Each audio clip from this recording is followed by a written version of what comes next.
Hi guys, this is Androidpipe.com and I'm here with a game called Real Drift. This game is priced at $1 and I'm playing it on the OnePlus One device. And let's do a quick race. This is one of the cars that are available here. And let's go. As the name says, it's a drifting game. It's called Real Drift. And I have to say that I suck at drifting, so it's going to be very hard to play.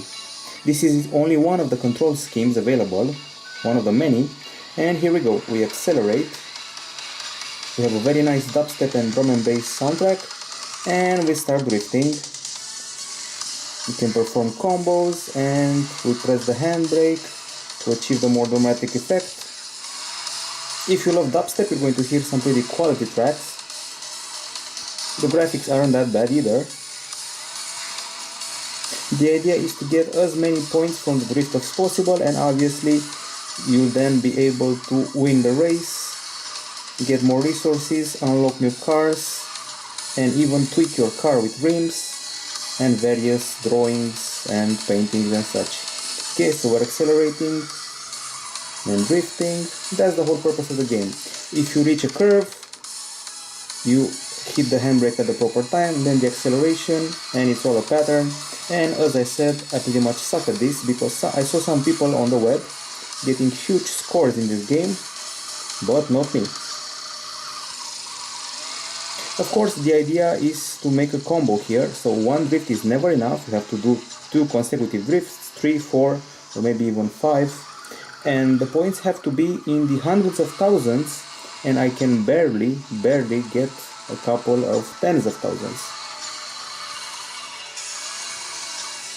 You can also do this circle type of thing if you like that. Pull the handbrake and start spinning in a circular motion.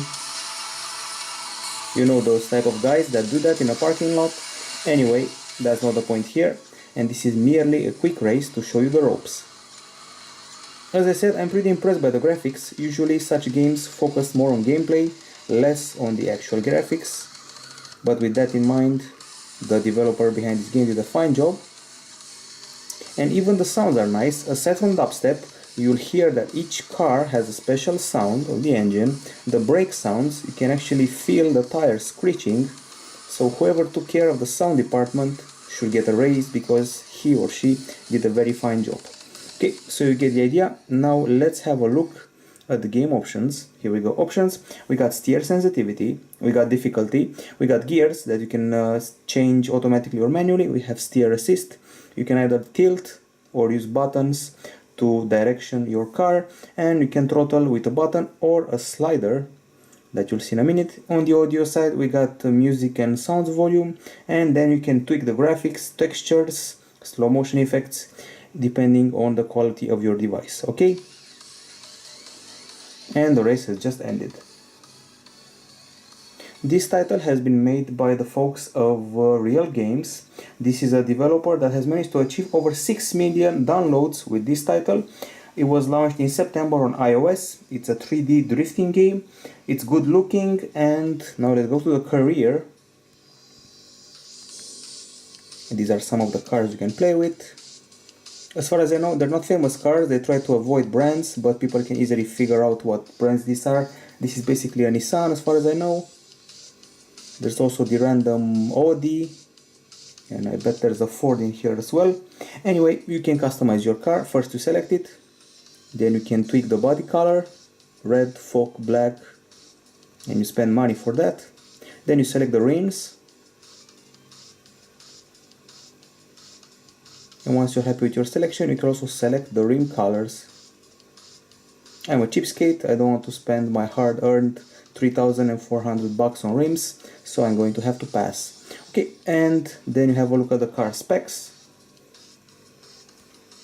For some reason, there's also the option to drop your car